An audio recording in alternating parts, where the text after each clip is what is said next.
దేశవ్యాప్తంగా కులగణన చేయాలనేసి మరి ఇక్కడ ఈ సభలో ఈ సమావేశం ఏర్పరచుకోవడం జరిగింది.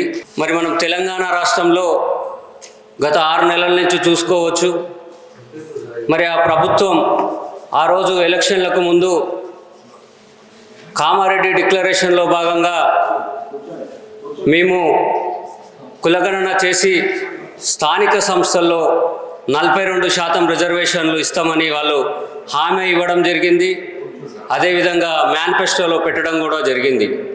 దానికి అనుకూలంగానే మరి కులగణన చేస్తారు, మా లెక్కలేదో తేల్చి మాకు రిజర్వేషన్లు ఇస్తారనుకున్న బీసీలు తెలంగాణ రాష్ట్రంలో కొంతమంది రెడ్లు దాన్ని స్కిప్ చేద్దామనే ప్రయత్నంలో ఉన్నారని తెలుసుకొని మరి బీసీలు చైతన్యమై పెద్ద ఎత్తున ఏదైతే బీసీ ఇంటలెక్చువల్ ఫోరం ఆధ్వర్యంలో మీటింగులు పెట్టడం, అదేవిధంగా మరియు అమర నిరాహార దీక్షలు చేయడం జరిగింది. బత్తుల సిద్ధేశ్వరన్న కావచ్చు, చాపర్తి కుమార్ గాడ్గే కావచ్చు, సంజయ్ కావచ్చు, 16 రోజులు అమర నిరాహార దీక్ష చేసుకొని మరి తెలంగాణ రాష్ట్ర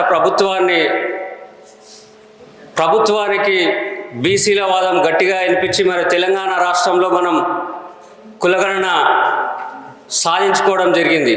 అదేవిధంగా మరి ఈరోజు దేశవ్యాప్తంగా కులగణన చేయాలని ఈ ఢిల్లీ గడ్డ మీద మనం ఈరోజు సమావేశం ఏర్పరచుకోవడం జరిగింది.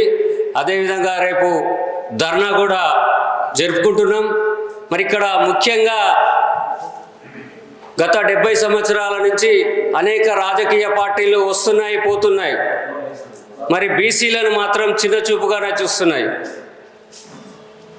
మరి ఇక్కడ దేశంలో అధికారంలో ఉన్న బీజేపీ పార్టీ మరి ఆనాటి నుండి బీసీలకు వ్యతిరేకంగానే ఉంది.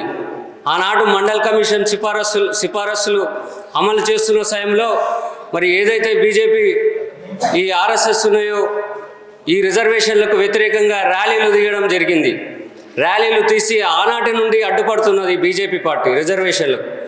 ఈరోజు ఇట్లా మరి ఇప్పటి వరకు కూడా బీజేపీ వైఖరి ఏంటో స్పష్టంగా చెప్పడం లేదు బీసీ రిజర్వేషన్ల మీద. అంటే ఇంకా బీసీలను చిన్న చూపే చూస్తుంది, బీసీ రిజర్వేషన్లకు వ్యతిరేకమని ఇక్కడ స్పష్టంగా అర్థమవుతున్నది. ఇది పద్ధతి కాదని ఈ సభ నుండి హెచ్చరిస్తూ మరి రాబోయే రోజుల్లో మా బీసీలు ఇలా రాష్ట్రంలో చైతన్యవంతులయ్యారు, దేశంలో కూడా ఓబీసీలు చైతన్యం అవుతారు, ఈ ప్రభుత్వాలకు బుద్ధి చెప్తారని చెప్తూ ఈ సభా వేదికగా మరి దేశవ్యాప్తంగా కూడా మేము కులగణన సాధించుకుంటాం అని చెప్పుకుంటూ నాకు ఈ చిన్ని అవకాశం ఇచ్చిన పెద్దలకు ధన్యవాదాలు తెలుపుకుంటూ సెలవు తీసుకుంటున్నా. జై బీసీ, జై ఓబీసీ.